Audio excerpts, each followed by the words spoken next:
الله وبركاته. الحمد لله وكفى وسلام على عباده الذين اصطفى. أما بعد فأعوذ بالله من الشيطان الرجيم. بسم الله الرحمن الرحيم.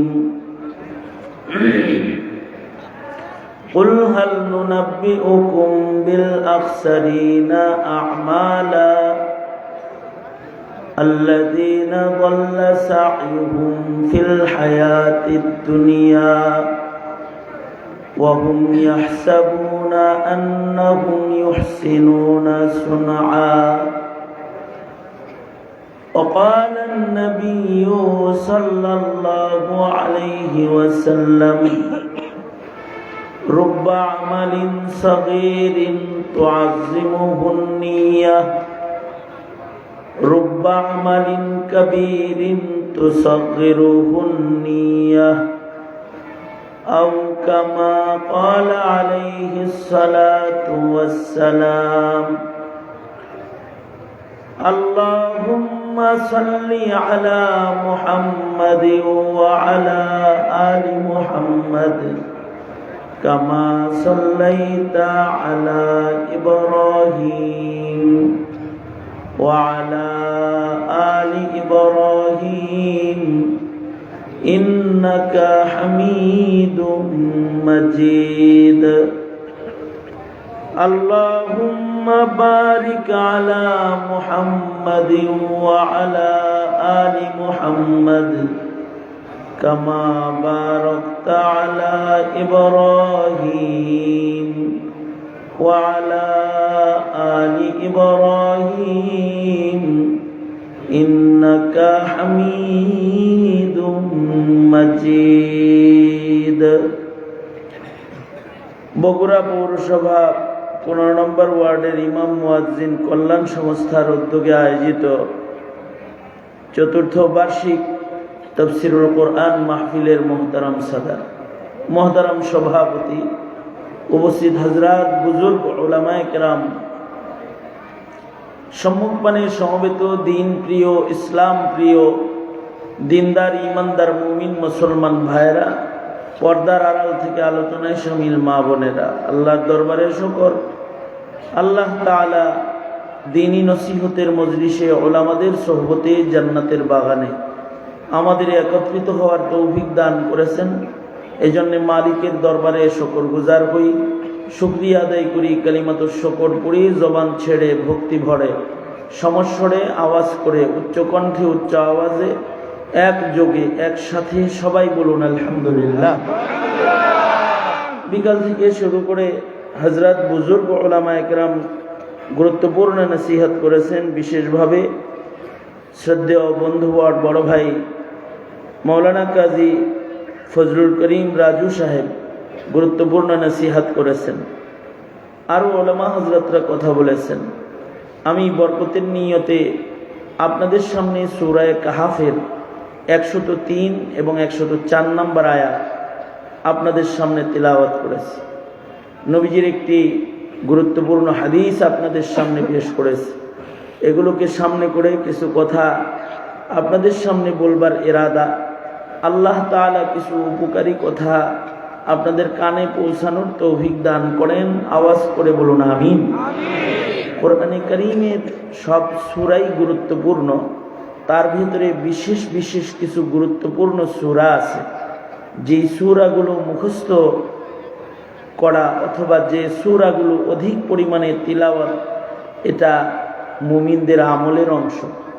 যেমন সকালবেলায় সূরা ইয়াসিন পড়া, সন্ধ্যাবেলায় সূরা ওয়াকিআ তেলাওয়াত করা, ভোর রাত্রে সূরাতুর রহমান তেলাওয়াত করা, সকাল সন্ধ্যা 4 কুলের আমল করা, 3 কুলের আমল করা,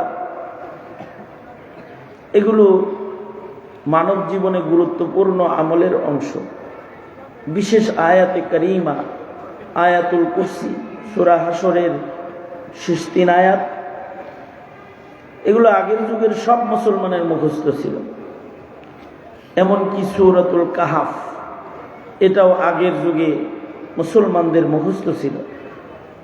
কারণ অধিক পরিমাণে তিলাওয়াতযোগ্য, আমলযোগ্য যে সূরাগুলো, তার ভেতরে এটা একটা।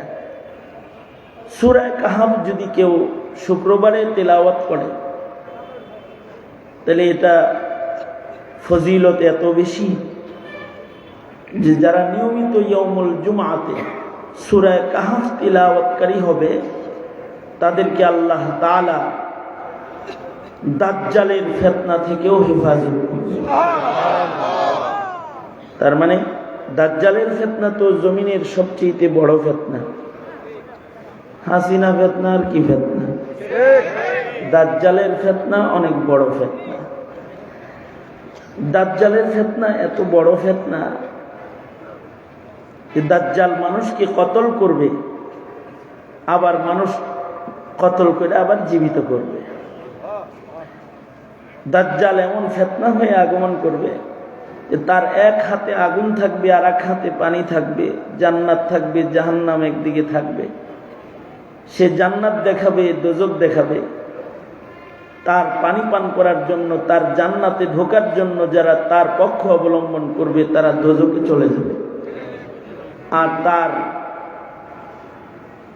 এই ফিতনার থেকে বাঁচতে গিয়ে হকের উপরে অটল থেকে যারা আগুনে পড়বে, তারা আল্লাহর জান্নাতে চলে যাবে। দাজ্জালের ভয়ঙ্কর কর্মকাণ্ডের ভেতরে এটিও একটি কর্মকাণ্ড যে দাজ্জাল মানুষকে জিজ্ঞেস করবে, এই বাবা মা মরছে কত বছর?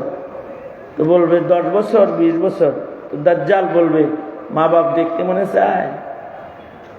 মা বাপ কার না দেখতে মনে না চায়? মৃত মা বাবার জিয়ারত করতে মনে চায়, কামনা বাসনা পেশ করবে। দাজ্জাল, ইবলিস দাজ্জালের অনুগত হবে। দাজ্জাল ইবলিসকে বলবে, ওর মৃত মা বাবার আকৃতি ধরে ওর সামনে বসো। ইবলিস মৃত মা বাবার আকৃতি ধরে সন্তানের সামনে বসে পড়বে। ক্ষমতাটা দেখাইল ডাকে। এইটা দেখে অনেকে ঈমান হারা হয়ে দাজ্জালের দলে ঢুকে যাবে, আর সে দোজখে পড়ে যাবে।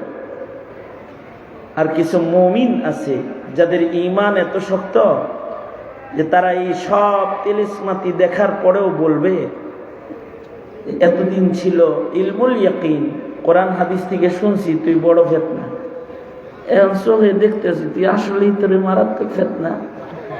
তারা এই কথা বলবে। যখন তারা এই কথা বলবে, দাজ্জাল তাদেরকে কতল করবে। একদিকে দাজ্জাল তাদেরকে কতল করবে, আর একদিকে মুমিনরা ঈমানের অটল অবস্থান নিয়ে আল্লাহর জান্নাতে দাখিল হয়ে যাবে।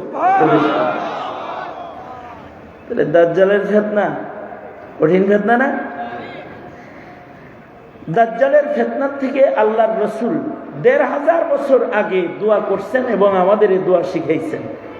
নবীজি আরো ১৫০০ বছর আগে, এখনো যেহেতু দাজ্জাল আসে নাই, তাহলে ১৫০০ বছর আগে আল্লাহর রাসূল দোয়া করতেন এবং দোয়া শিখাইতেন।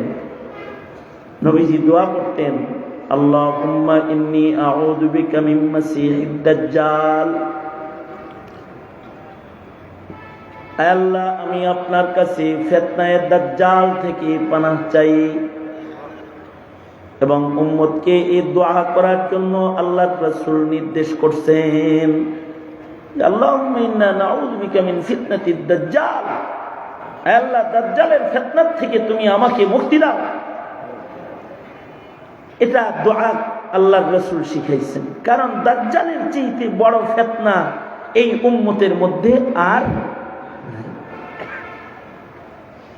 কেউ যদি সূরা কাহাফ তিলাওয়াত করে, প্রতি শুক্রবারে সূরা কাহাফ যদি কেউ পড়ে, তাহলে নবীজি বলছেন সে দাজ্জাল চিনতে পাবে এবং আল্লাহ তাকে দাজ্জালের ফিতনার থেকে রক্ষা করবে, হিফাজত করবে। আর আমাদের মুরব্বীরা বলেছেন, কেউ যদি সূরা কাহাফ নিয়মিত পড়ে, প্রতিদিনই পড়ুক, একবার পড়লে সমস্যা কি? যদি দেখে দেখে পড়ে আস্তে আস্তে বললো 30 মিনিট 40 মিনিট, এই সময়টা যদি কেউ দেয় তাহলে তাকে আল্লাহ তাআলা জমিনের সব ফিতনার থেকে হেফাজত করবে। দিন যাইতেছে, ফিতনা কি বাড়তেছে না কমতেছে? এই দিন যত যাইতেছে ফিতনা কি বাড়তেছে না কমতেছে? ফিতনার অভাব আছে। ফিতনা চিনতে হইব। তো ফিতনা না চিনলে ফিতনায় আটকা উড়ে যাবে। এবং ফিতনা থেকে বাঁচার দোয়া করতে হবে। আল্লাহর রাসূল আরো দোয়া শিখাইছেন, আমার সাথে কমাস কম আজকে দোয়াটা বলে আল্লাহ বলেন, আল্লাহুম্মা ইন্নী আউযু বিকা, আল্লাহুম্মা ইন্না নাউযু বিকা মিনাল ফিতান মা যাহারা মিনহা ওয়া মা বাতান। তার মানে ইয়া আল্লাহ, আমি আপনার কাছে সকল প্রকারের ফিতনার থেকে পানাহ চাই, যেই ফিতনা দেখা যায়, যেই ফিতনা দেখা যায় না, যেটা সুস্পষ্ট, যেটা অস্পষ্ট, সব ফিতনার থেকে আল্লাহ গো তোমার কাছে পানাহ চাই। কিছু ফিতনা আছে দেখা যায় না, আওয়ামী লীগ ফিতনা, এটা অস্পষ্ট ফিতনা, উপরে ফিটফাট ভিতরে সদরঘাট, বোঝা যায় না।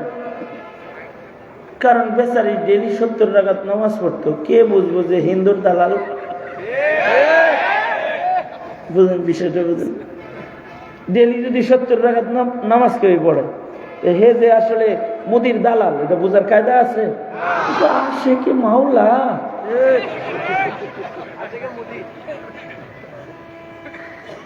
অথবা কেউ যদি প্রতিদিন কোরআন পড়ে, হ্যাঁ নেতারা বলতো ওয়াজ মাহফিল, আমগর নেত্রী ডেলি কোরআন শরীফ পড়ে, এটা বলতো না?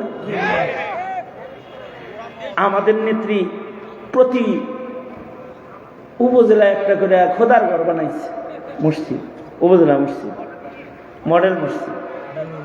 প্রতি উপজেলায় যদি মডেল মসজিদ হয়, মডেল মসজিদের সংখ্যা কত হয়েছে? আমি আয়াতটা পড়ছি ভিন্ন একটা কারণে, ওই পর্যন্ত যাইতে আমার একটু টাইম লাগবে, গেলে অল্প সময় শেষ হয়ে যাবে ইনশাআল্লাহ। মডেল মসজিদ যে বানাইলো প্রতি মসজিদে মসজিদে, মসজিদের নির্মাণের ভাব দেখে মনে হয় ইব্রাহিমের বেটি আখিরি জমানায় একটাই আছে, তার নাম শেখ হাসিনা। ইব্রাহিম কাবা শরীফ বানাইছে, আর হে কাবার শাখা বানাইতেছে, মসজিদ বানাইতেছে। দেখা চিনার কায়দা নাই। মা রাসূল কেন বললো মা যাহারা মিনহা ওয়া মা বাতান? এমনি বলে নাই, এই কারণেই কইছে, কারণ দেখে বুঝার কায়দা নাই। মসজিদ বানায় কি লেগে? মসজিদ বানাইছে হলো এই দেশটাকে ভাস্কর্যের রাজত্ব করার জন্য, মূর্তি পূজার আখড়া বানানোর চক্রান্ত করার জন্য, আইওয়াশ করতে একটা একটা মসজিদ বানাইছে। উপজেলায় মসজিদ বানাইছে, একটা মূর্তি বানাইছে 60টা। তাহলে নামাজের জায়গা বানাইছে মাত্র একটা, আর পূজার জায়গা বানাইছে কয়টা? বুঝেন নাই বিষয়টা? আশ্চর্য বিষয় হলো, মসজিদ বানায় কাউরে বলে নাই নামাজ পড়ো, কিন্তু মূর্তি বানায় সবাইরে বলছে তোমরা সব পূজায় অংশগ্রহণ করো। ধর্ম এটা যার যার, পূজা আমাদের সবার। এই ফজিলতের বাণী উচ্চারণ করছে। তার মানে হলো তার একটা সুদূর প্রসারী ধান্দা ছিল, সেটা হলো মুসলমানের বাচ্চাদেরকে পূজায় নিয়ে বিভিন্ন পূজা করায়া করায়া একদিন তার বাবাকেও 33 কোটি দেবতার একটা বানায় যেন পূজা করান যায়। এ কারণে এত মূর্তি, তাছাড়া এত মূর্তির দরকারটা কি ছিল? এই জিনিসগুলা ওলামায়ে কেরাম মানা করেছেন। কারণ ওলামায়ে কেরাম যে ফিতনা চিনে, হেরা তো সূরা কাহাফ পড়ে। ঠিক বললো, ঠিক না বললো ঠিকই। আলেমরা সূরা কাহাফ পড়ে না, তারা তো ফিতনা চিনে। সঙ্গত কারণে তারা বলেছে ভাস্কর্য বানাইলে বুড়িগঙ্গায় ফেলে দিব, এগুলো বলছে। ভাস্কর্য ভেঙে ফেলবো, মূর্তি পূজার দেশ এটা না। নেতার শ্রদ্ধা মানুষের হৃদয় স্থাপন করার জন্য মূর্তির দরকার নাই, বহু পদ্ধতি আছে। এগুলা বলার কারণে এদেশের আলেমদেরকে জেল খাটতে হয়েছে, এদেশের আলেম ওলামাদেরকে মামলা দেয়া হয়েছে। কিন্তু খুশির খবর হলো আলেমরা ফিতনা দেখায় দিচ্ছে শুধু, কিন্তু এই ফিতনা আলেমদের দূর করতে হয় নাই। বুবু 5 তারিখে চলে গেছেন, যদিও বুবুর সম্পর্ক বুবু প্রমাণ করছে যে আল্লাহর লগে, কিন্তু পরে 5 তারিখে দেখলাম দিল্লির লগে। মানে প্রভু মানে এত বেশি প্রভুর গুণগান গাইছে যে আল্লাহ ভক্ত একটা রাবেয়া বসে, মনে হয় আল্লাহর সাথে সবচেয়ে বেশি খাতির। কিন্তু 5 তারিখে যখন বাংলাদেশের আবাবিলের কাফেলা ছাত্র জনতা দাওয়া দিল, তখন দেখলাম বুবু যতই মসজিদ বানাক আল্লাহর লগে খাতির জমে নাই, তবে ভাস্কর্য বানায় মোদির সাথে খাতির খুব ভালো জমেছে। কোথাও জায়গা না পেলেও, মসজিদের কোন দেশে জায়গা না হলেও মন্দিরের দেশে জায়গা হয়ে গেছে, কারণ খাতির এটা জমে গেছে। বুবু তো চলে গেলেন, কিন্তু আমি একটা অভয় বানিয়ে আপনাদেরকে দিই, সেটা হলো এই 5 তারিখে বুবু গেছে গা, 6 তারিখ সন্ধ্যার আগে বাংলাদেশের সব মূর্তি সব মাটির সাথে মিশায়া দিয়েছে এদেশের মুসলিম জনতা। মাত্র 24 ঘন্টার ব্যবধান। আমি কয়েকদিন আগে গোপালগঞ্জে গেলাম, তো গোপালগঞ্জের মেন জেলা গেটে শেখ সাহেবের বড় ছবি ছিল, উনি সালাম দিত সবাই ঢুকলেই। সেদিন গেলাম, দেখলাম শেখ সাহেবের মাথা নাই, ওইটাও কে যেন ভেঙে লয়ে গেছে। আশ্চর্য বিষয়, খুশির বিষয় এটা যে একটা মূর্তিও মুহিবুল্লাহ বাবনগরী ভাঙে নাই, পীর সাহেব চরমনায় ভাঙে নাই, শাইখুল হাদিস আল্লামা মামুনুল হক ভাঙে নাই, খালিদ সেকুল্লাহ আইয়ুবী ভাঙে নাই, জামিল মাদ্রাসার মোহতায়ন সাহেব একটাও ভাঙে নাই, কারবালা মাদ্রাসার মোহতায়ন সাহেব একটাও ভাঙে নাই। কোন মসজিদের ইমাম মুয়াজ্জিন যারা আজকে আয়োজন করছে ওয়াজের, এরা কোন মূর্তির ধারে কাছে যায় নাই।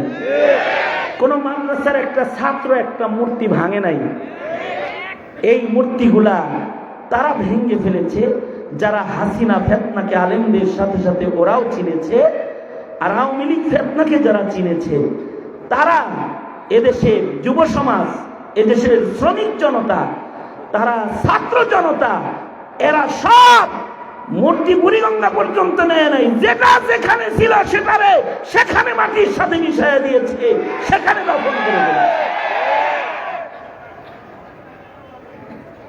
কিন্তু এটা যে ফিতনা, এটা চিনার কায়দা নাই। এ কারণে আল্লাহর রাসূল দোয়া শিখাইছেন, আল্লাহুম্মা ইন্না নাউযু বিকা মিনাল ফিতান মা যাহারা মিনহা ওয়া মা বাতান।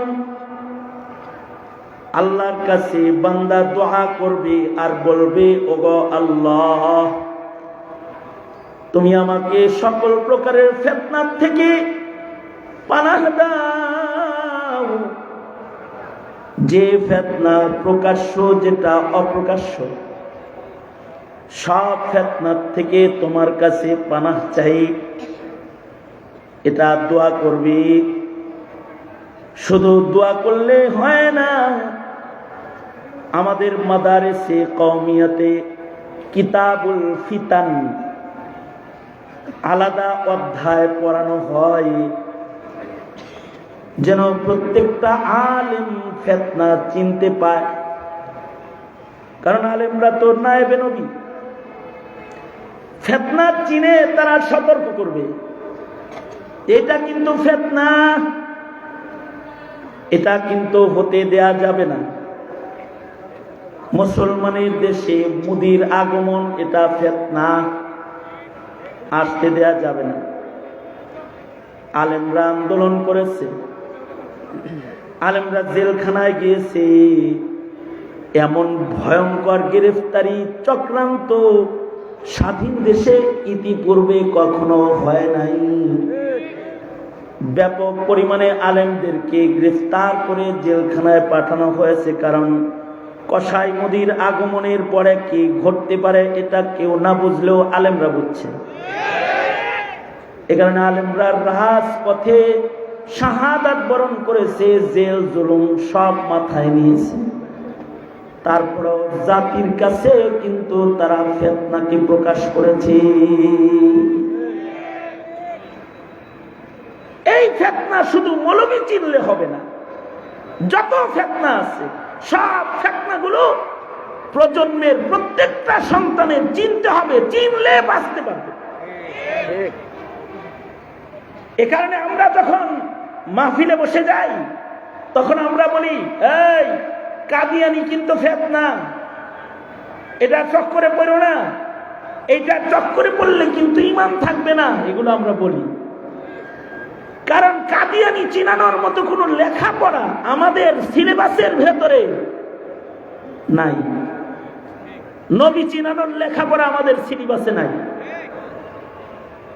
নবী চিনাইতে আমাদের চিৎকার করে করে বলতে হয়, আমাদের নবী শেষ নবী, আমাদের নবীর পরে আর নবী নাই, এগুলো আমাদের বলতে হয়। এত বলার পরেও মূর্খরা বুঝবে কিভাবে? শিক্ষিতরাও বুঝে না। আমার 22 দিন রিমান্ড ছিল, 1 বছরের জেল আর 22 দিন রিমান্ড। মামলা কি জানেন? মামলা হলো আমি বাইতুল মুকাররমের উত্তর গেটে ককটেল মেরে পালাইছি, এটা হলো মামলা। আমার নাম, আমি ককটেল জীবনে কোনোদিন চোখেই দেখিনি। পত্রপত্রিকায় ককটেলের ছবি দেখছি, কিন্তু ককটেল চোখে দেখিনি। আর মামুনুল হকের মামলা কি জানেন? মানিব্যাগ চুরি। উনি মানিব্যাগ চুরি করছে। আমার মামলা হলো আমি ককটেল মারছি। আর জুনায়েদ আল হাবিবের মামলা হলো গাড়ি ঘুরাইছে। এইগুলো হলো মামলা। এই মামলায় আবার রিমান্ড কতদিন জানেন?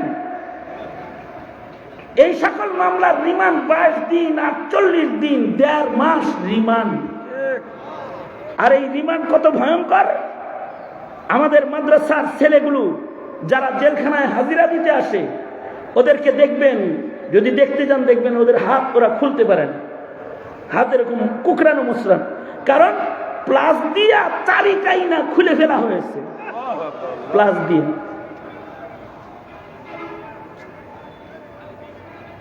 লটকায় রিমান্ড করা হয়েছে। তবে এই রিমান্ডের ভেতরে কিছু ভালো পুলিশও আসে, এমন পুলিশও ঢুকছে যাদের ভেতরে ঈমান আছে। এরা দরজা বন্ধ করে জড়ায় ধরে কাঁদছে আর বলছে, হযরত হাতটা বাঁধা, মাফ করে দেন। আছে, কিন্তু যারা নিজেকে বিক্রি করে ফেলেছে কারোর কাছে, তারা এসে বলে কি জানেন? তারা বলে কি, কাদিয়ানীদের সাথে একটু মিলমিশ করে চলা যায় না? আরে কাদিয়ানির সাথে কি মিলমিশ করে চলবো? আবার তাদের প্রশ্ন হলো, কাদিয়ানীরা কি আসলেই কাফের? এই কথা শুনলে তো ইবলিসেও হাসে যে কাদিয়ানী কি আসলেই কাফের? বিসিএস ক্যাডার হয়ে কেউ যদি না বুঝে কাদিয়ানী কাফের, তাহলে তোমরা বলো যারা 16 বছর যাবৎ মক্তবের শিক্ষা থেকে বঞ্চিত, কিন্ডারগার্টেন চালু করে মসজিদের ইমাম মুয়াজ্জিনদেরকে বিকল করে ঘরে বসায় দেওয়া হয়েছে, ছাত্রদেরকে কালিমাটা পর্যন্ত শিখার সুযোগ যখন সন্তানরা পায় না, এই সন্তানরা শাহরিয়ার চিনবে কেমনে? হাসানুল হক ইনু চিনবে কেমনে? বলো তোমরা আমাকে। তারা কিভাবে নাস্তিক চিনবে? তারা কিভাবে কাদিয়ানী চিনবে? তারা যদি এই ফিতনা না চিনে, তো ওরা তো এক সময় কাদিয়ানীর দোসর হয়ে যাবে, নাস্তিকের দোসর হয়ে যাবে।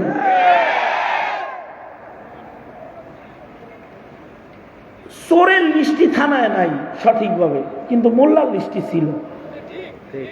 মোল্লার লিস্টি ছিল না? মৌলবীদেরকে বিভিন্ন থানায় আনতে পারতো না, আমাদেরকে আনতে পারতো না। একটা লিস্টি নওগাঁয় কমপক্ষে 25টা মাহফিলে আমাকে যেতে দেয় নাই। মহাদেবপুর, নওগাঁ যেতে দেয় নাই আমাকে। আমার নাম প্রচার করা হয়েছে, কিন্তু আমাকে মাহফিলে ঢুকতে দেয় নাই। আমি বগুড়া আসছি, বগুড়া থেকে গাড়ি ঘুরে চলে গেছি। কি অপরাধ? হ্যাঁ, এইটা হলো অপরাধ। অপরাধ হলো আমরা মুসলিম প্রজন্মের সন্তানদেরকে ফিতনা চিনায়া দেই, বলে দেই এরা দুশমন, এদের সাথে আঘাত করে চলবি না। আমরা এটা বলে দিই, কারণ আমার সন্তানকে যদি ফিতনা আমি না চিনাই, তাহলে ও ফিতনায় পড়ে যাবে। আল্লাহর রাসূল বলেন, নিজে দোজখ থেকে বাঁচো, তোমার আহালকে দোজখ থেকে বাঁচাও। ও আনফুসাকুম ওয়া আহলিকুম নার, তুমি নাস্তিক হইবা না, তুমি কাদিয়ানির খপ্পরে পড়বা না, তুমি ভণ্ডের খপ্পরে পড়বা না, তুমি অন্যায়কারীদের দলভুক্ত হয়ে তুমি অন্যায়কারীদের দালাল হইবা না, এবং তোমার পরিবারের কাউরে অন্যায়কারী হইতে দিবা না। তুমি জালিম হইবা না, তোমার প্রজন্মকে জুলুম করতে দিবা না, তুমি ইসলাম থেকে বাইরে যাবা না, তোমার প্রজন্মের কাউকে ইসলামের বাইরে যাইতে দিবা না। এ কারণে তালাবুল ইলমি ফারিদাতুন আলা কুল্লি মুসলিম, সব মুসলমানের এতটুকু জরুরি ইলম শিক্ষা করা ফরজ, যার দ্বারা ঈমান চিনা যায়, ঈমানের খেলাফ জিনিস চিনা যায়, যার দ্বারা ইবাদত চিনা যায়, বিদআত চিনা যায়, যার দ্বারা হালাল চিনা যায়, হারাম চিনা যায়। যতক্ষণ পর্যন্ত এই ফিতনা সম্পর্কে জাতিকে সুস্পষ্ট তুমি আমি না করব, ততক্ষণ পর্যন্ত তোমার আমার সন্তান প্রজন্ম নিরাপদ নয়। কারণ ইসলামের দাওয়াত বন্ধ করার চক্রান্ত আছে ঠিক, কিন্তু মিশনারিদেরকে বন্ধ করা, বাধা করার মতো কোনো সুযোগ বর্তমানে নাই। যাও পঞ্চগড়ে যাও, যা দেখবা হাজার হাজার মুসলমান কাদিয়ানি হয়ে গেছে।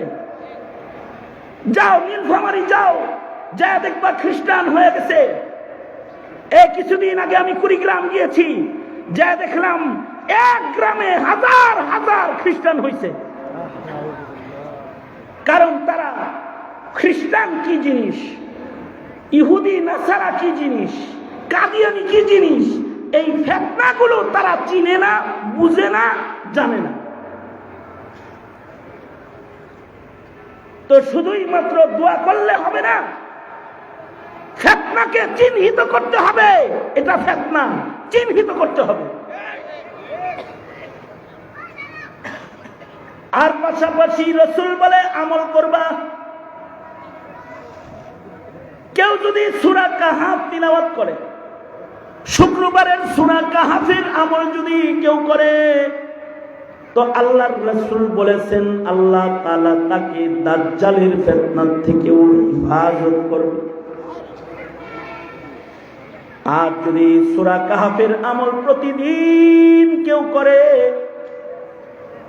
প্রতিদিন সূরা কাহাফ তিলাওয়াত করলে যে ঘরে তিলাওয়াত হবে, এই ঘরের বাসিন্দারা নিরাপদ হয়ে যাবে, ফিতনা মুক্ত ঘর হবে। কিন্তু আমাদের সন্তানরা তো সূরা কাহাফ পড়ে না, সূরা ইয়াসিন পড়ে না, আমাদের ঘরগুলো নষ্ট হয়ে গেছে। সাহাবী রাতের বেলায় সূরা কাহাফের তিলাওয়াত করতেছি, হাদিসে আছে সাহাবী রাত্রে সূরা কাহাফ করতেছে। একদিকে সাহাবী সূরা কাহাফ পড়তেছে, সাহাবীর কিছু চটি কথা, সাহাবীর পাশেই সাহাবীর বাচ্চাটা ঘুমায় রয়েছে, এর পাশেই সাহাবীর ঘরের ভেতরেই তার ঘোড়াটা বান্ধা আছে। একই ঘরের ভেতরে সাহাবী সূরা কাহাফ পড়ে আর বাচ্চা ঘুমায়, ঘরের কোনায় কি বান্ধা আছে? ঘোড়া বান্ধা আছে। ঘোড়া তো গুরুত্বপূর্ণ জিনিস। ঘোড়া বর্তমান প্রাডো, প্রাইভেট কার এগুলোর মতো সেই যুগে। আগের জমানার মানুষের ঘর বেশি ছিল না। আরে আমি তো দেখছি আমার দাদা দাদির আমলে যে ঘরে আমরা থাকছি ওই ঘরে খাটের নিচে ছাগলও থাকছে। আপনাদের এরকম গেছে না? যে ঘরে মানুষ রয়েছে ওই ঘরে খাটের নিচে মাচার নিচে কি আছে? ছাগল বান্ধা আছে। কারণ আগে তো এত ঘর ছিল না। এখন তো আলাদা পশু খামার করা হয়, পশু থাকবে খামারে। ঘর সব আলাদা, ছেলের ঘর আলাদা, মেয়ের ঘর আলাদা, চাইল্ড রুম আলাদা, গেস্ট রুম আলাদা, বেডরুম আলাদা, ড্রয়িং রুম আলাদা, বাথরুম আলাদা, ড্রেসিং রুম আলাদা। মানে রুমের আর অভাব নাই। কিন্তু আগে ছিল ছোট ছোট ঘর। এমনকি আপনার আমার নবী, বুখারী শরীফে আছে, আপনার আমার নবীর ঘরও উন্নত ছিল না। আপনার আমার নবীর ঘর কতটুকুন? এতটুকুন ঘর যেখানে মাত্র 4টি কবরের জায়গা আছে। হুজরায়ে আয়েশা,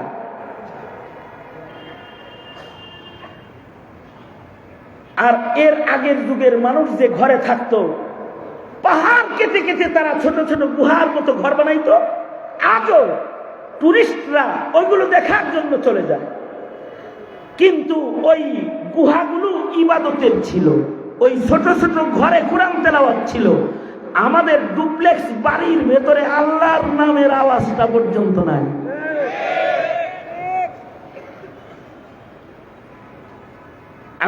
আমার এক মুসল্লির খুব সুন্দর বাড়ি, ডুপ্লেক্স বাড়ি করছে। এই বাড়িতে 1-1.5 কোটি টাকার তো শুধু ক্যালিগ্রাফি আর আর্কিটেক্ট ডিজাইন এই বাড়ির ভেতরে আছে।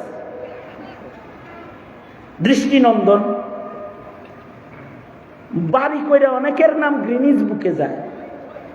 যেমন শাহজাহান তাজমহল বানায় গ্রিনিজ বুকে নাম গেছে। এমন বাড়ি বানায় যে বাড়ি বানায় কোথায় নাম? গ্রিনিজ বুকে নাম। গাড়ি বানায় গ্রিনিজ বুকে নাম। কেন? গাড়ির চাক্কাও নাকি স্বর্ণের, এর লেগে যে বানাইছে তার নাম গ্রিনিজ বুকে চলে গেছে।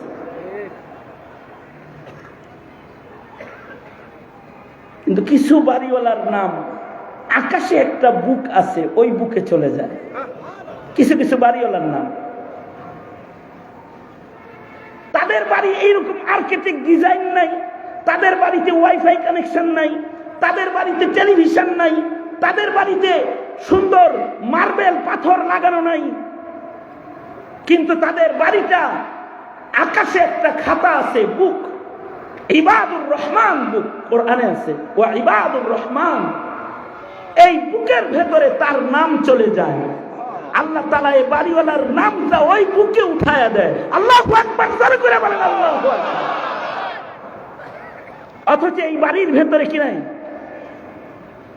ডেকোরেশন নাই, ফার্নিচার নাই, বিছানা নাই, কিছুই নাই। তা আমার এক মুসল্লি বাড়ি বানাইছে, দোয়ার জন্য আমারে নিয়ে গেছে। আমি দোয়ার জন্য গেছি, যাই আমি বললাম চমৎকার বাড়ি বানাইছেন তো। হুজুর বাড়িটা পছন্দ হয়েছে? ফাইন, মারাত্মক সুন্দর। তবে আমি দোয়া করি এই বাড়িতে যেন আল্লাহ আপনারে না মারে। এটা কি করলেন? এই বাড়িতে যেন না মারে। আমি বললাম না, আপনাকে যেন আল্লাহ তাআলা একটা মসজিদের ভিতরে মারে। কারণ যেই বাড়ি বানাইছেন এই বাড়িতে যদি ইনকেস আপনি মারা যান আর মালাকুল মত আয়া পরে খালি, তাহলে এই বাড়ির যা কন্ডিশন, তাতে এই বাড়ির ভেতরে আপনার পাশে রহমতের ফিরিস্তা ঢোকার কোনো চান্স নাই। কারণ এই বাড়িটা সাজাইতে যায় ছবি মূর্তি এমন কিছু নাই যা আপনি করেন নাই। খেলোয়াড়কে বাড়িতে দাওয়াত দিয়ে বসায় রাখা সওয়াবের কাজ, কিন্তু খেলোয়াড়ের ছবি টাঙ্গায় রাখা গুনাহের কাজ। নায়িকারে নায়করেও দাওয়াতের নিয়তে দাওয়াত দিয়া খাওয়ায় করে ইমানের দাওয়াত দিলে সওয়াবের কাজ, নিজের বাড়িতে আইনা ইবাদতের কথা বললে সওয়াবের কাজ, কিন্তু এর ছবিটা টাঙ্গায় রাখলে গুনার কাজ। মা বাবার জন্য সাদাকায়ে জারিয়া করা, দোয়া করা সওয়াবের কাজ, কিন্তু বাপের ছবি, নিজের পিতার ছবি পাথরে অঙ্কিত করে টানায় রাখা গুনার কাজ। ঘোড়া ঘরের ভেতরে রাখা এটা জায়েজ আছে, কিন্তু ঘোড়ার ছবি রাখা না জায়েজ কাজ। বুঝেন নাই বিষয়টা? সাহাবীর ঘরে তো ঘোড়া আছে, কিন্তু কেউ যদি ঘোড়ার ছবি রাখে, আমি বললাম যে আপনার এই ঘরটার আর্কিটেক্ট ডিজাইন আর এই ক্যালিগ্রাফি এগুলোর ভেতরে এই যে বাঙালি বধুর কমর বানাইয়া কলসি ধরাইয়া তারপরে কাতার করছেন, তারপরে মাথায় নিয়ে কৃষক ইরিদান বুনতেছে, এটার ক্যালিগ্রাফি করছেন, হাজার হাজার টাকা একটা ক্যালিগ্রাফিতে খরচ করেছেন। কারণ কি? বাপদাদা কৃষক ছিল, স্মৃতিচারণ। কিন্তু এর তো মাসালা বুঝার ভুল। মুরব্বী বুঝেন নাই আপনি জিনিসটা। আপনি এই যে আপনি যে মূর্তিটা বানাইলেন, এই মূর্তির কারণে রহমতের ফিরিস্তা আপনার ঘরে ঢুকবে না। এই অবস্থায় যদি আজরাইল আপনারে ধরে, তাহলে বেঈমান হয়ে কবরে যাওয়ার সম্ভাবনা, জোরে বলেন, সম্ভাবনা আছে। সুতরাং আপনার বাড়িটা আবার ভাঙতে হইব। যদি এনে নিরাপদে মরতে চান, তাহলে এই মূর্তি, ছবি, এইগুলো সব সরাইতে হইব। আমার কথাটা ওনার পছন্দ হয়েছে না, কারণ দিনই বুঝ, আল্লাহর নাম বুঝাইলেই বুঝে আসে না। ইন্নাকা লা তাহদি মান আহবাবতা ওয়ালাকিন্নাল্লাহা ইয়াহদি মান ইয়াশা। কিন্তু বুখারী শরীফের ভিতরে আছে সাইয়্যিদুল মুরসালিন রাহমাতুল লিল আলামিন, যে পয়গম্বরকে আল্লাহ তাআলা সপ্তাকাশ পাড়ি দিয়ে আরশে আজিম, যে পয়গম্বরকে মসজিদুল আকসা ইমাম বানাইয়া পৃথিবীর লক্ষাধিক নবী রাসূলকে সশরীরে আল্লাহ তাআলা মিরাজের রাতে বাইতুল মাকদিসে হাজির করায় মুসল্লি বানায়া, যে পয়গম্বরকে ইমামুল মুরসালিন রাহমাতুল লিল আলামিন নবীর শান, শাফাআতে কুবরা আল্লাহ তাআলা যে পয়গম্বরকে দান করেছে, যাকে দো জাহানের বাদশার মাকাম আল্লাহ তাআলা দান করেছে, যে পয়গম্বরের শান হলো তিনি যদি ইশারা করে আকাশের চাঁদ দুই টুকরা হয়ে যায়, তিনি যদি উপরের দিকে যায় আকাশের দরজাগুলো খুইলা যায়, তিনি যদি কারোর দিকে তাকায় তার নজরে গোলাম মাওলা হয়ে যায়, তিনি যদি পানির ভেতরে স্পর্শ করে পানিতে বরকত এসে যায়, তিনি যদি নদীর ভেতরে কুয়ার ভেতরে যদি থুথু ফেইলা দেয়, তিতা পানি মিঠা পানি হইয়া যায়, তিনি যদি কসম করে, কসম পোড়া করা আল্লাহ নিজের জন্য ওয়াজিব কইরা লয়, সেই সাইয়্যিদুল মুরসালিন, যে নবীকে আল্লাহ তাআলা রুবুবিয়তের শানের পরে, যার মাকামে নবুওয়াত, খাতমে নবুওয়াত, সেই পয়গম্বরের ঘর গণভবনের মতো বড় কোনো ঘর নয়, বঙ্গভবনের মতো বড় কোনো বাড়ি নয়। সেই পয়গম্বরের ঘর মাত্র 4টা কবরের জায়গাওয়ালা ঘর। উম্মুল মুমিনিন হযরত আয়েশা বলেন, সেই পয়গম্বরের ঘরের ভেতরে মাসের পর মাস কুপিতে তেল নাই। হযরত আয়েশা বলেন, সরওয়ারে দু আলাম রাহমাতুল লিল আলামিন আমার ঘরের ভিতরে দাঁড়ায় নামাজ পড়ে। এক এক রাকাতে আল্লাহর নবী 3 পারা 4 পারা 5 পারা কোরআন মজিদের তিলাওয়াত করে। হযরত আয়েশা বলে, ঘরে বাতি নাই, অন্ধকার ঘর, আমি দেখতে পাই না, তাই নবীর সেজদার জায়গায় আমি আয়েশা শুয়ে থাকি। সেজদা দিতে হলে সরওয়ারে দু আলম নবী এক হাতে আমাকে সেজদার থেকে ঘুমন্ত আয়েশাকে সরায়া দেয়, পায়ের ভেতরে দাবানি দেয়, তারপরে রাসূল সেজদায় যায়। এমন একটা ছোট্ট ঘর যেখানে কোনো বাতি নাই, শুধুই মাত্র বাতি নাই তা না, উম্মুল মুমিনিন বলে আমাদের ঘরে মাসের পর মাস চুলায়ও আগুন ধরে নাই। ছাত্র কেঁদে দিয়ে বলে, আম্মা জান, মাসের পর মাস আপনার ঘরের চুলায় আগুন জ্বলে নাই, আপনারা তখন খেয়েছেন কি? কি খেতেন আপনারা? হযরত আয়েশা বলে, কারোর বাড়ির থেকে কয়েকটা খেজুর হাদিয়া আসলে একটা খেজুর আল্লাহর রাসূল খাইছেন, আর একটা খেজুর আমি খেয়েছি, 1 গ্লাস পানি পান করে দিন কাটায় দিয়েছি। কখনো কখনো একটা খেজুরকে 2 ভাগ করে আল্লাহর রাসূল অর্ধেক খেয়েছি, আদর করে অর্ধেক খেজুর আমি আয়েশার মুখে নবী নিজ হাতে তুলে দিয়েছি, 1 গ্লাস পানি পান করে সারা দিন কাটায় দিয়েছি। এমন দারিদ্রতা আল্লাহর রাসূলের ঘরের ভিতরে আছে, চুলায় আগুন নাই, কুপিতে আগুন নাই।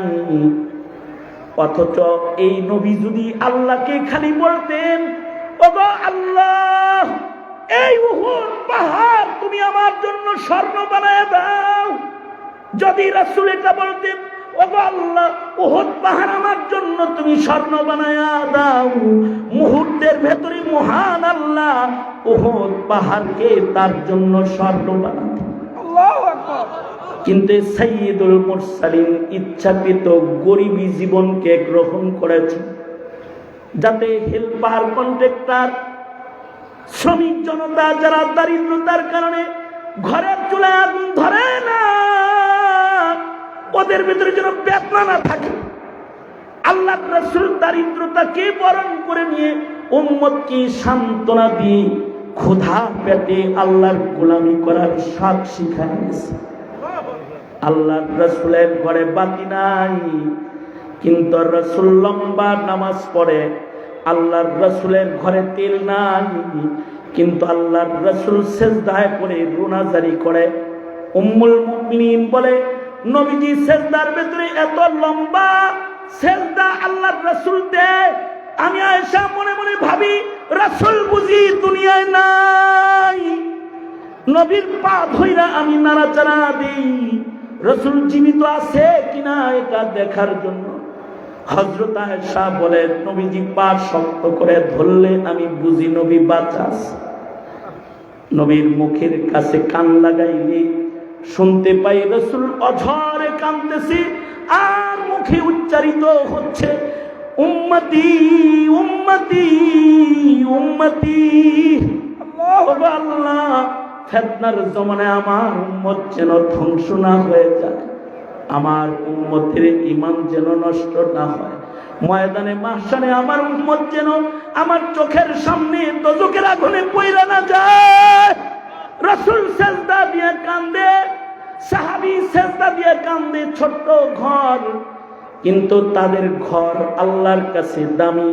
আল্লাহ বলে, ছোট ঘর, কিন্তু ঘরে যাদের ইবাদত থাকবে, টিভি নাই, বিদ্যুতের আলো নাই, ওয়াইফাই কানেকশন নাই, ইন্টারনেট নাই, ঘরের পাতিলে খাবার নাই, কুপায় তেল নাই, কিন্তু যাদের ঘরের ভেতরে নামাজ আছে, সেজদা আছে, আল্লাহ বলে আমার আকাশের খাতায় ওই বাড়িওয়ালা গুলার নাম আমি আল্লাহ নিজের হাতে উঠাই। যারা রাতের নামাজ ঘরে দাঁড়ায় রাত্রে তাহাজ্জুদ পড়নেওয়ালা হয়, যারা রাতের বেলায় সিজদা দিয়া রুনাজারি করনেওয়ালা হয়, ওয়াল্লাযীনা ইয়াবিতুনা লিরাব্বিহিম সুজদাও ওয়া কিয়ামা। যারা রাত্রে নামাজ পড়ে, যাদের ঘরে গান নাই, যাদের ঘরে সিজদা আছে, যাদের ঘরে টেলিভিশন নাই, যাদের ঘরে কোরআনে কারীমের তিলাওয়াত আছে, আল্লাহ বলে তাদের নাম আকাশে আমার বান্দার খাতায় আমি উঠায় দেই। আমার বান্দার খাতায় তাদের নাম আছে। আমরা তো আমাদের ঘর নষ্ট করেছি। খালি হাসিনারে দেশ নষ্ট করার অপবাদ দিলে চলবে? নিজেরা তো নিজের ঘর নষ্ট করেছি। আমাদের ঘরে সেজদার জায়গা নাই, আমাদের ঘরে ওযু করার পরিবেশ নাই, আমাদের ঘরের সন্তানের নামাজের মুসাল্লা নাই, আমাদের ঘরের সন্তানের কোরআন তেলাওয়াতের হিসাব আমাদের কাছে নাই, সেজদার হিসাব নাই। আমাদের ঘরটাকে আমরা আমাদের প্রজন্মের জন্য গুনার রাজ্য বানায় ছেড়ে দিয়েছি সিনেমা হল। দরজা বন্ধ করে যা মনে চায় করো। এটাই যদি হয় একজন অভিভাবকের কাজ, তাহলে এই অভিভাবককে এ ঘরের প্রত্যেকটা সন্তানের দুষ্ট চরিত্রের জন্য জিজ্ঞাসাবাদের শিকার হতে হবে।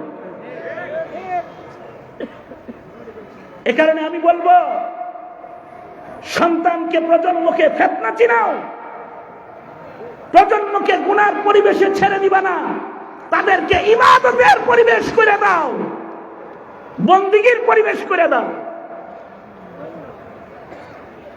সাহাবী নিজের সন্তানকে বন্দিগির পরিবেশে পাশে ঘুম পাড়ায় আর কোরআন তেলাওয়াত করে।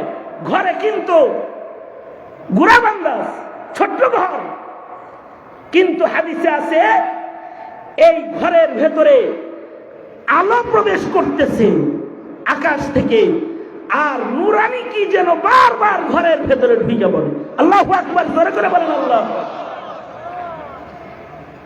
সাহাবীর ঘোড়াটা আল্লাহ ফানা শুরু করছে। ভয়ে সাহাবী তিলাওয়াত বন্ধ করে দিয়েছে।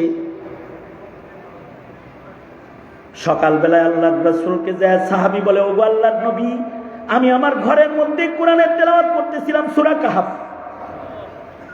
হঠাৎ করে দেখি আলোর মতো আকাশ থেকে কি যেন নিচে আসতেছে। আমার ঘোড়াটা লাফানি শুরু করে দেয়।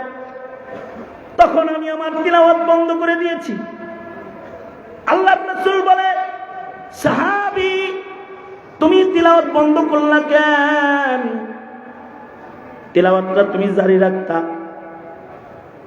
সাহাবী বলে, ওগো আল্লাহর নবী, আমার ঘোড়াটা লাফাইতেছিল।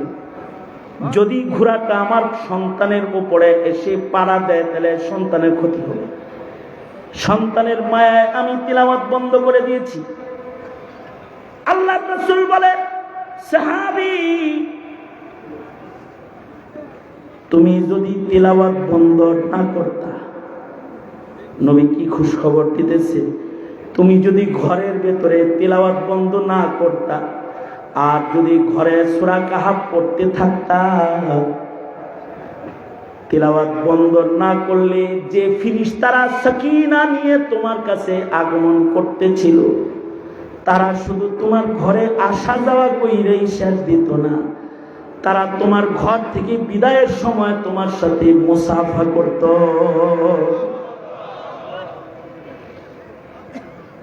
এইটা হলো কারোর ইবাদতের পাওয়ার, যে তার ইবাদতের পাওয়ার দিয়া শুধুই মাত্র জান্নাতের দরজা খুলে তা না, তার ইবাদতের পাওয়ার দিয়া জমিনেও ফেরেশতার সাথে মুসাফা হয়। আর সূরা কাহফের 103 ও 4 নম্বর আয়াতে বলেন আল্লাহ তাআলা, বন্ধু আপনি বলে দেন আপনার উম্মতের ভেতরে, আমার বান্দাদের ভেতরে কিছু বান্দা আছে, তারা ভালো কাম করে, কিন্তু তাদের ভালো কাজ তারা গনে ঠিক, কিন্তু আমল নামায় যায় না, নষ্ট হয়ে যায়।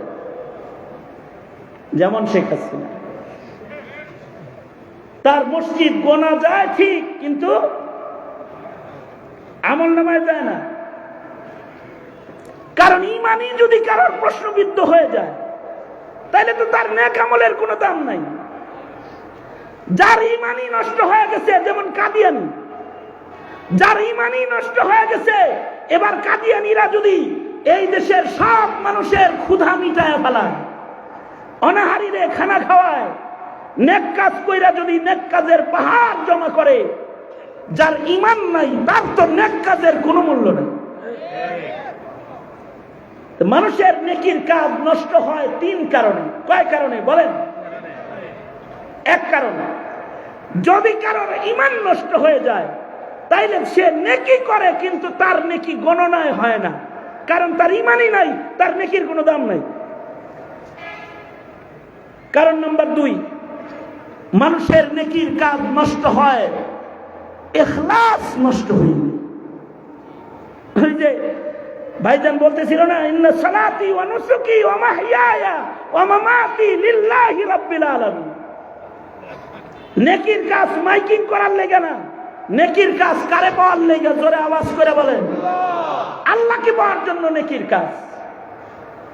মানব জীবনের কোন নেকির কাজ প্রকাশ করার জন্য না, মানুষকে দেখানোর জন্য না।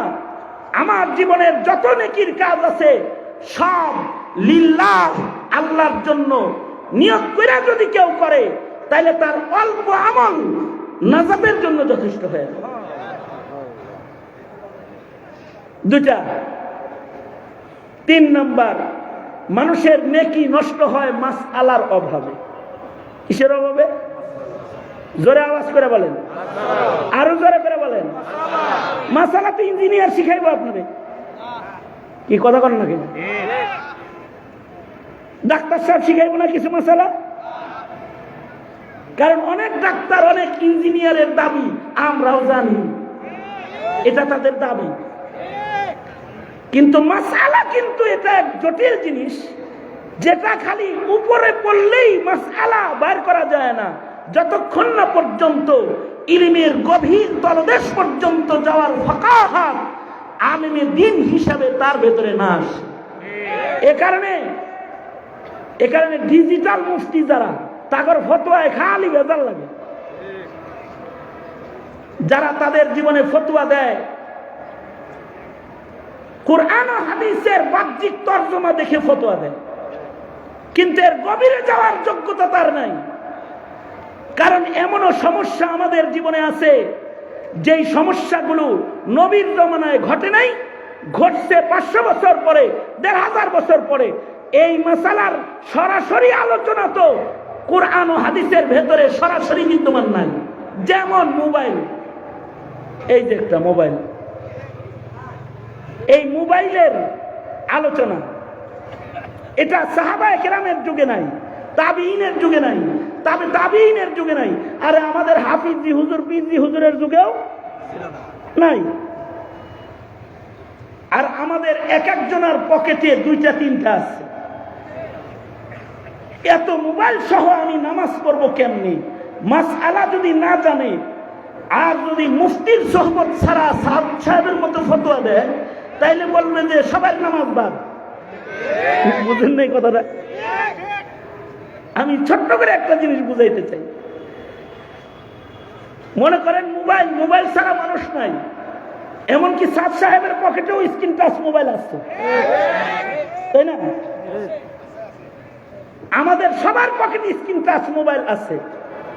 এখন এই মোবাইল সহ নামাজ হবে কি হবে না?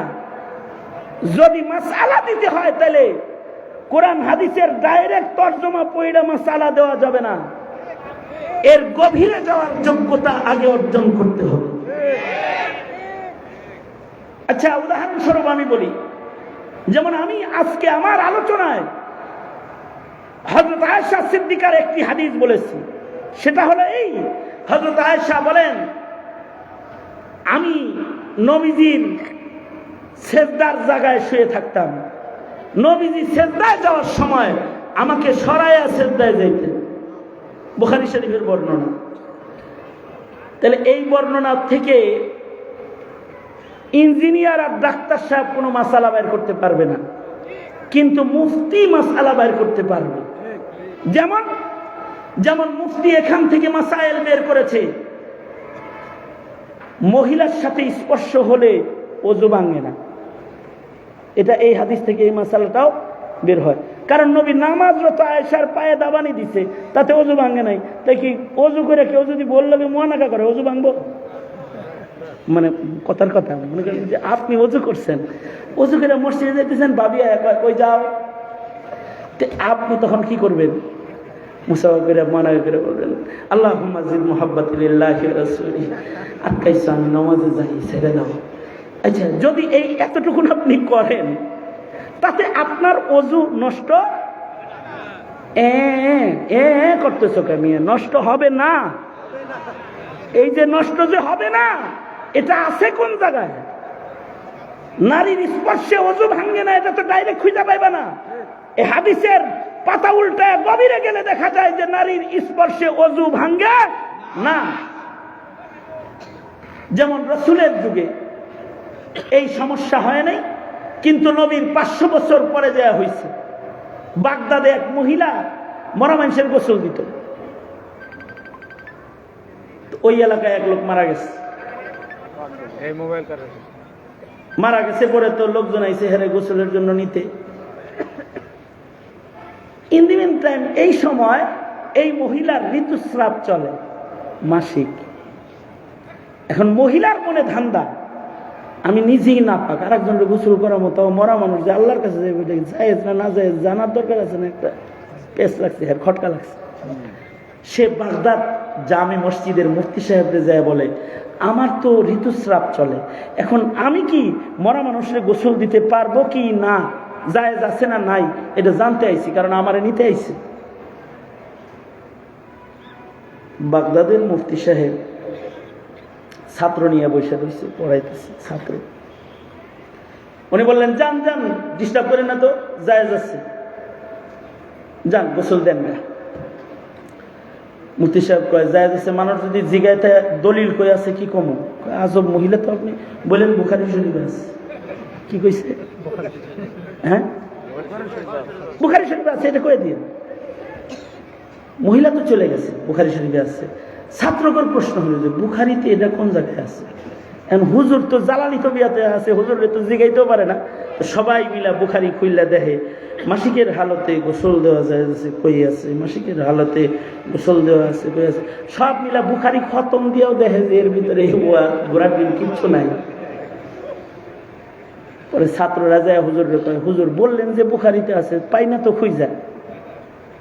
বুখারীতে আছে, কিন্তু বুখারী শরীফের এত উপরে নাই, একটু ভিতরে আছে।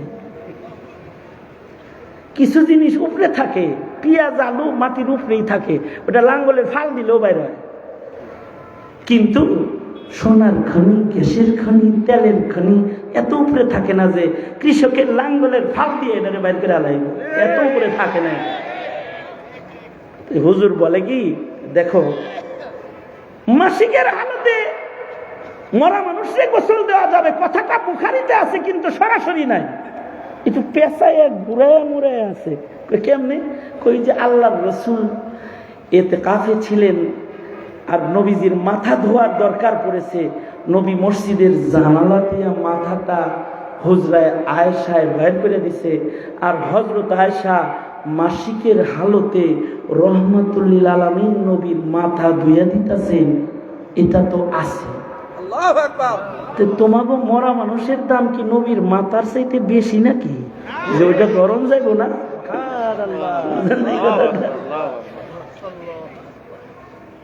ঋতুস্রাব যদি কারোর হয়, তাহলে সে ভাত রান্না করতে পারবে কিনা, তরকারি করতে পারবে কিনা, মাছ রান্না করতে পারবে কিনা, গোশ রান্না করতে পারবে কিনা, একটা খটকা না? আরে না পা।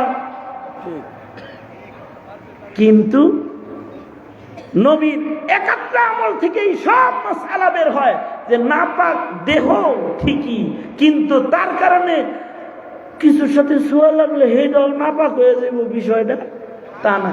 তাইলে তো কোনো মহিলার ঋতুস্রাব চালু হইলে তোমাকে বলতো যে টাটা হোটেল, আমি মাসিক, আপনি যাও গা, তারাই দিতে এমনি।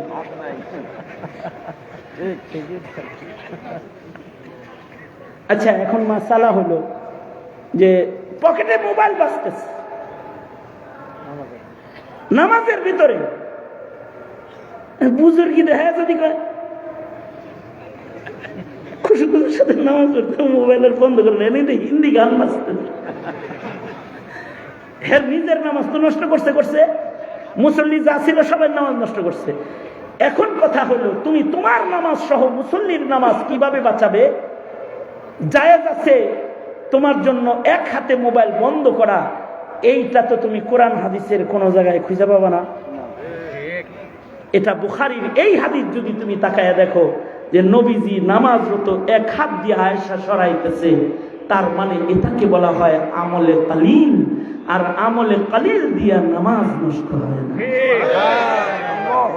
ফকিহ বলবে যে এক হাতে মোবাইল বন্ধ করে ফেলাও, তোমার নামাজের কোনো সমস্যা নেই। ডাক্তার সাহেব, ইঞ্জিনিয়ার সাহেব, তোমার এই 30 বছরের শিক্ষা প্যাকেট করে বাইকটা খাইলেও একটা মাসালা তুমি বাইর করতে পারবা না, একটা মাসালা বাইর করতে পারবা না। অথচ মানুষের আমল নষ্ট হয় মাসআলা না জানার কারণে।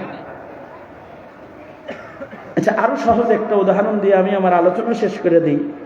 আমার সময় দিছে মাত্র 40 মিনিট, কিন্তু 1 ঘন্টা হয়ে গেছে, 20 মিনিট ওভার হয়েছে। আবার শর্ত দিচ্ছে আগামী বছর আসতে হবে ইনশাআল্লাহ, ইনশাআল্লাহ। সুতরাং এই বছরই সব মঞ্জিবারটা শেষ করার দরকার না, ঠিক না? হায়াত না থাকলে পরে আসসালামু আলাইকুম, ওয়ালাইকুম।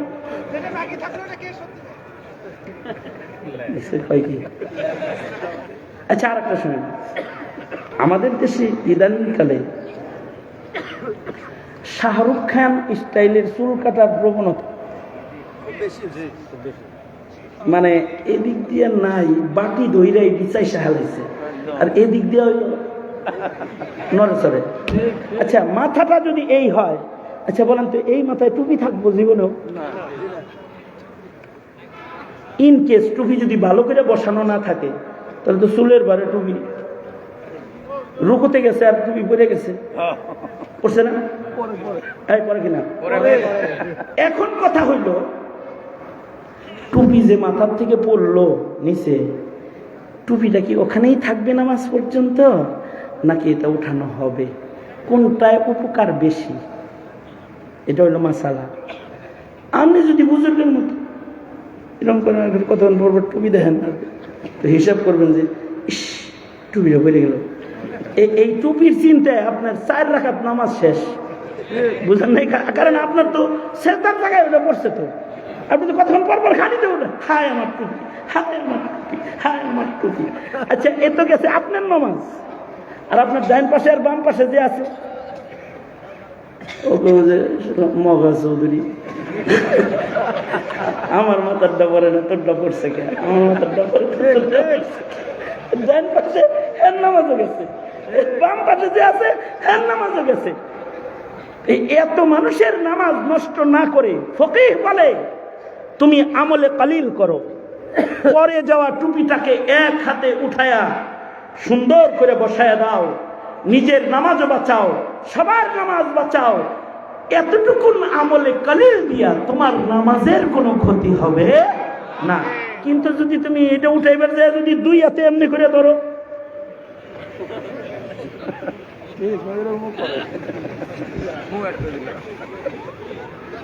এইবার বলেন, এখন নামাজ আছে না নাই? এখন কি হয়েছে? এটা কি হয়েছে? আমি আর একটা আমলে কাসির আপনাদেরকে বুঝাই।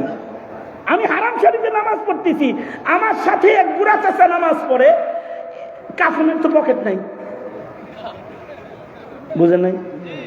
কাফনের পকেট মানে এহরামের কাপড় পরাতো, পকেট টকেট কিছু নাই। কিন্তু এই চাচার ছেলে একটা ছোট মোবাইল হের গলায় ঝুলাই দিচ্ছে সুন্দর করে, ফিতায় মোবাইল একটা ঝুলতেছে।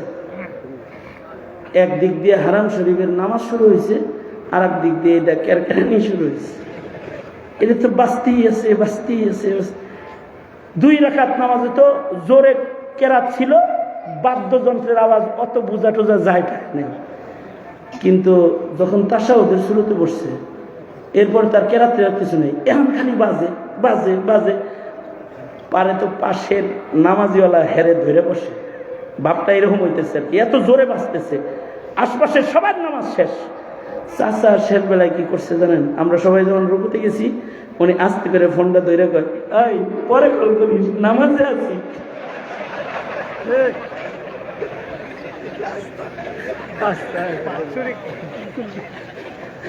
বুঝছেন তো? বুঝছেন? আচ্ছা বলেন তো, আমি চাচার পাশে আছি, আমার তখন কি অবস্থা?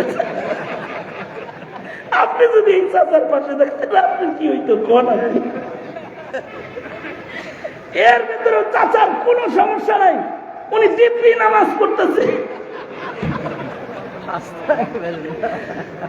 নামাজ আমি কইছি, কাকা করলেন নাকি আপনি? নিজের নামাজ নষ্ট করলেন, আমার সবার নামাজ নষ্ট করলেন। আপনি যে নামাজের ভিতরে কইলেন, যাই আমি নামাজ পড়তেছি, পরে কল করিস।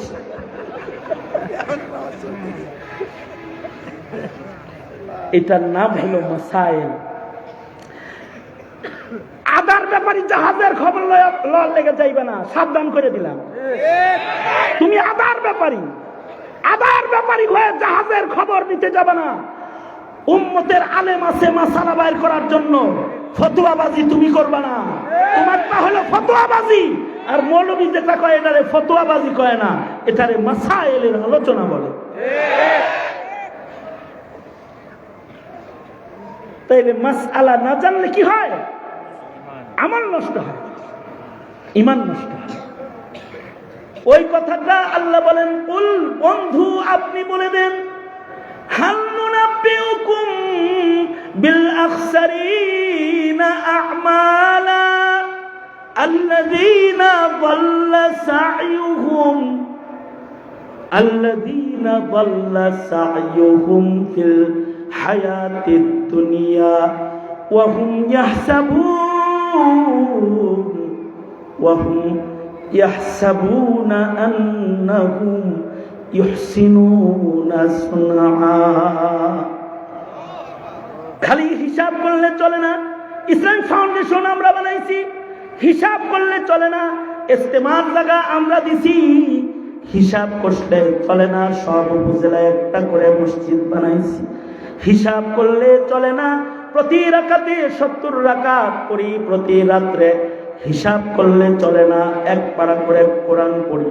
বরঞ্চ বান্দার জিন্দেগির ছোট থেকে ছোট আমলের অস্তিত্ব যেন মরার আগে নষ্ট না হয়, এটা যেন অস্তিত্বওয়ালা হয়ে ওজনদার হয়ে যেন মিজানের পালায় উঠে যায়। এই প্রকারের আমল শিখতে ইলমি দ্বীনের দরকার আছে, খানকার দরকার আছে। কবুল নামাজ শিখতে দাওয়াত তাবলীগের দরকার আছে।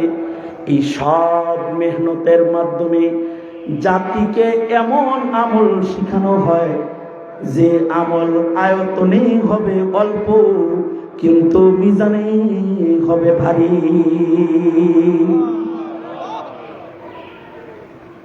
হাত সোজা।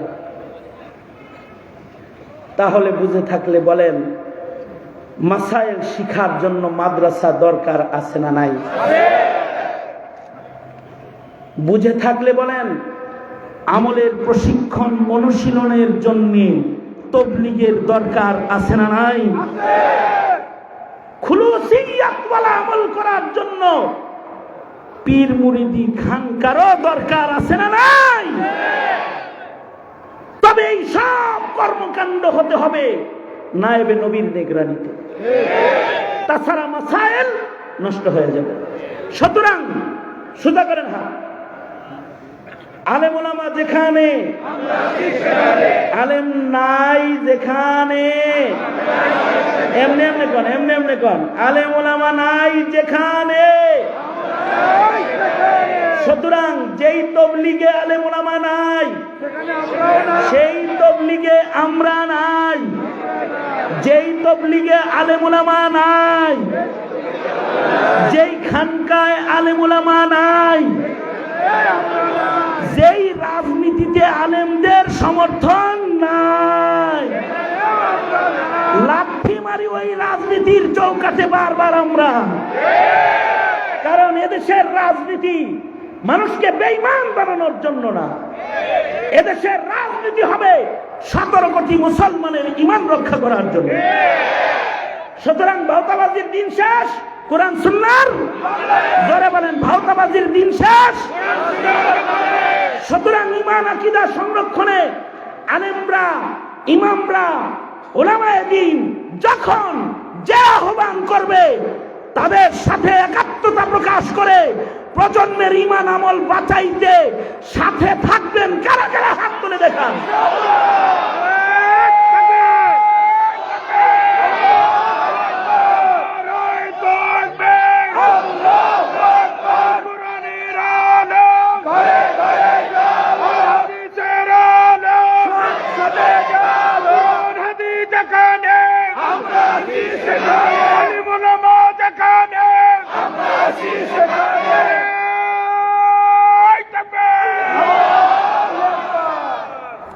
আলোচনা শেষ আজকের মতো। আর একটা কথা কই, মনে হয়েছে যেহেতু কথাটা খুব খুব মজার একটা কথা। মুফতি আজম শফি রহমতুল্লাহ আলাইহি, মুফতি আজম, আরে না কি আমার বাঁচতে হবে না আমার, শোনেন শোনেন এই কথাটা বলেই শেয়ার দিতেছি। আরে না, আরে আবার আবার আগামী শোনেন শোনেন আমার এই কথাটা শোনেন আগে। মুফতি আজম শফি রহমতুল্লাহ আলাইহি উনি বলছেন, দেখো বিজ্ঞানের উন্নতি যেভাবে বাড়তেছে তাতে কিন্তু বেজাল লাগতেছে রে। ছাত্ররা কয় হুজুর কি বেজাল লাগতেছে, শুনতেছেন? হ্যাঁ, দেখোস না আমল নামায় বেজাল লাগতেছে। কই বেজাল লাগতেছে? কই বেজাল লাগতেছে? আমল নামায় বেজাল লাগতেছে। এটা আবার কেমনে আমল নামায় বেজাল লাগতেছে? আমল নামায় বেজাল লাগার কারণ হইল ইদানিং কালে একজনের কিডনি আর একজনকে দিয়ে দেয়, একজনের চোখ আর একজনকে দিয়ে দেয়, একজনের রক্ত আর একজনকে কি কম দিয়ে দেয়। তাহলে হের রক্তের কারণে হে বাঁচলো, হের চোখের কারণে হে, বুঝলেন না বিষয়টা? এর কিডনির কারণে হে। আমি মুরাদনগর গেছি এক মাহফিলে, এক জামাই আমার কয় হুজুর আমরা দুইজন মিলে একজন। আমি তো প্রথম বুঝে সারি নেই যে কি কইতে চাইতেছে, জিনিসটা কি কন বুঝায় কন। হুজুর আমার দুটো কিডনি শেষ, কিন্তু আমার বউ আমার একটা কিডনি দিয়েছে, বিবির এক কিডনি আমি নিছি, এখন আমরা দুইজন মিলে হুজুর একজন হয়ে গেছি। আল্লাহ যেন আমাকে দুজনরে নেক হায়াত দেয়, কারণ এখন যদি কারণটা বন্ধ হয় তাহলে তা আমি বললাম যে যাই হোক একটা কাম করে আলাইছেন, বিজ্ঞানের উন্নতির ফসল, কিন্তু বইয়ের কিডনিটা দেহে লইয়া কোনো আকাম মারাই না। কারণ হইল এখন আপনি যদি আকাম করেন কোনো, তাইলে এই আকামটা নিয়ে টানাটানি লাগবো ফিরিস্তাগর ভিতরে। এক ফিরিস্তাই করবো এই কিডনি ওর, এটা ওর আমল নামায় লেখ, আর এক ফিরিস্তাই করবো যে ও করছে ওর আমল নামায় লেখ। ফিরিস্তা করে বিপদে ফেলাইছেন বুঝেন নাই কথাটা? মনে করেন আপনার চোখ দিয়ে আপনি পড়তেন কোরআন শরীফ, দিয়েছেন হইলো আস্তা একটা গান জুটি রে, এটা খালি গাঞ্জা বানায় বানায় খায়। এখন এই চোখের গুণা যেটা, এটা কয়জনের আমল নামায় যাইব? ফেরেশতা করে বিপদে ফেলাইছেন না মিয়া। এর চেয়ে ইন্টারেস্টিং খবর হইল, মুফতি আজম শফি রহমতুল্লাহ আলাইহি বলেন, এখন তো কিডনি খুলে দেয়, বিজ্ঞান এমন কিছু যদি বাইর করে যে ননু বিক্রি করার নিয়ম বাইর করছে। মনে করেন একজনের টাকা আছে, আর একজনের যৌবন আছে, যার যৌবন আছে হ্যাঁ টেহা দরকার, হে কইব তোর নুনুটা আমার দে, এক কোটি টেহা তৈরি। এখন যদি এটা হয়, যেই আধুনিক বিজ্ঞান কিডনি স্থাপন করতে পারে, সেই আধুনিক বিজ্ঞান মনে করেন রগে রগে জোড়া লাগায় ওইটাও যদি পারলো, আর পারে কি আগে ওই জায়গায় যান কে, যদি পারলো, মুফতি আজম বলছেন তো, যদি পারলো আর যদি করলো, আর যদি হে আবার এই ননু দিয়ে কোনো বিয়ে করলো, এরপরে যদি হঠাৎ আবার একটা বাচ্চা হইল, তখন এই বাচ্চা আব্বা বলবে কাকে, নুনুওয়ালাকে না দেহওয়ালাকে? ব্যস্ত লাগছে, মাতব্বরি কটকামি করো। সেদিন বাপ ডাক কাকে দিবে এটা জানতে মোল্লার দস্তরখানে এসে বসে থাকতে হবে তোমার। দরকার নাই না, তোমার বিজ্ঞান দিয়া তুমি বাইর করতে পারবা না। সুতরাং দিন শিক্ষার দরকার আছে না নাই? জোরে আওয়াজ করে বলেন। সুতরাং আলেমদের সাথে থাকবেন তো ইনশাআল্লাহ। আলহামদুলিল্লাহ রাব্বিল আলামিন, والصلاة والسلام على سيد الأنبياء والمرسلين محمد وعلى آله وأصحابه أجمعين। رب العالمين ফেলিয়ে না দিও রে মৌলা, ফেলিয়ে না দিও, ফেলিয়ে না দিও মোদের, ফেলিয়ে না দিও। গুনাহ যত করেছি আমরা ক্ষমা তুমি করিও। বান্দা আছে বন্দেগি নাই, শেষ করেছি জিন্দেগি, আখেরাতের বিচার দিনে এ পাপীদের উপায় কি? রব্বুল আলামিন 15 নম্বর ওয়ার্ডের ইমাম মুয়াজ্জিনদের আয়োজনে মহতি তাফসীরের আয়োজন। সূরাতুল কাহফের 2টি আয়াত সামনে করে কিছু মাসাইল তোমার বান্দাদের সামনে তুলে ধরেছে। মধ্যরাত্রিতে ভিক্ষুকের মতন সকলকে নিয়ে 2টা হাত বাড়ায় ধরেছে। আলেমদের মেহনত হয়েছে, মোটর শ্রমিক নেতৃবৃন্দ যারা আছে তারা অক্লান্ত সহযোগিতা পরিশ্রম পাশে দাঁড়িয়েছে। মোটর মালিক রব্বুল আলামিন, পরিবহন মালিক নেতৃবৃন্দরা মাহফিলটাকে বাস্তবায়নে অভিভাবকের ভূমিকায় অবতীর্ণ হয়েছে। হাজার হাজার জনতা পঙ্গপালের মতো ছুটে এসে জায়গা না পেয়ে দাঁড়িয়ে বসে প্যান্ডেলের বাইরে দাঁড়িয়ে কথা শুনেছে। ঘন্টার পর ঘন্টা আলোচনা হলেও তারা কোরআন প্রেমিক। মৌমাছির চাকের মতো বসে দাঁড়িয়ে যারা মাহফিলকে পাহারাদারি করেছে, কোরআনের কথা তোমার বান্দাদের কানে পৌঁছায়ছে। আশিকিন লইয়া 2টা হাত বাড়ায় ধরেছে।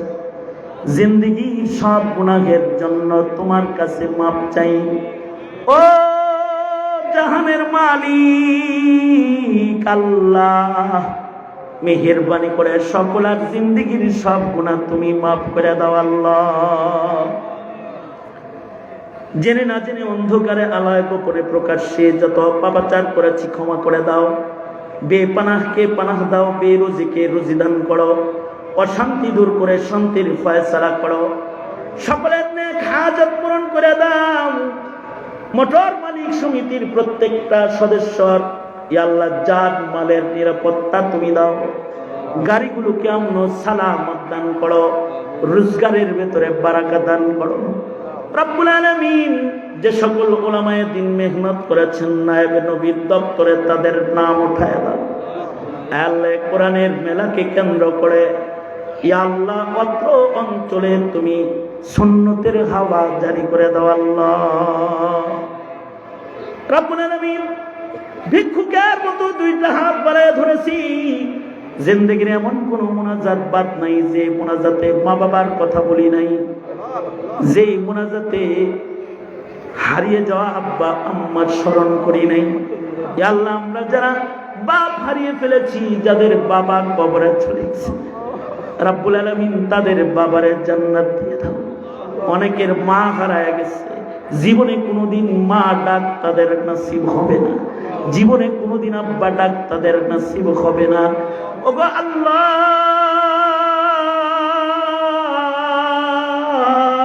মেহেরবানি করে তাদের মা বাবার কবর জান্নাতের বাগান বানায় দাও আল্লাহ।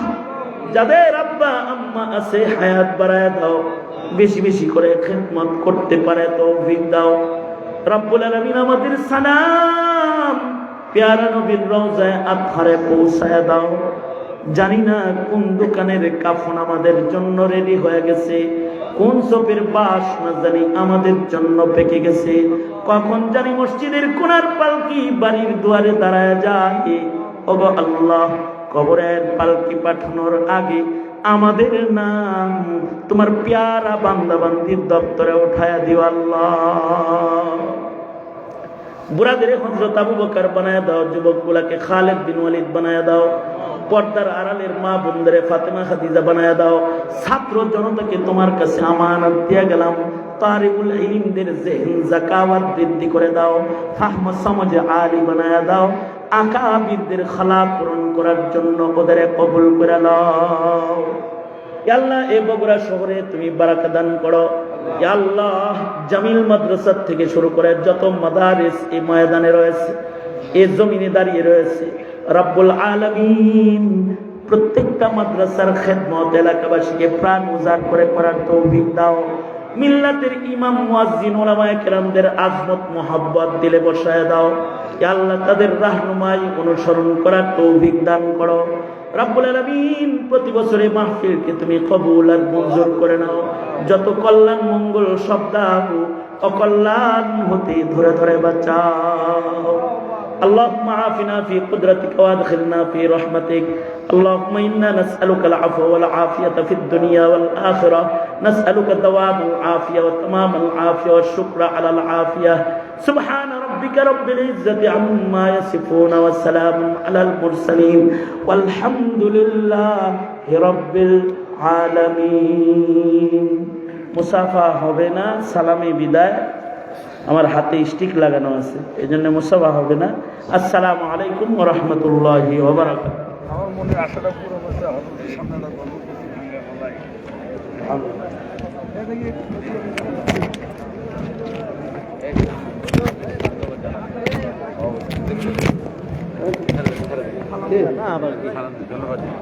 দেখছো লাগবে কোনো বাড়ি লাগবে মাহফিল ঠিক করে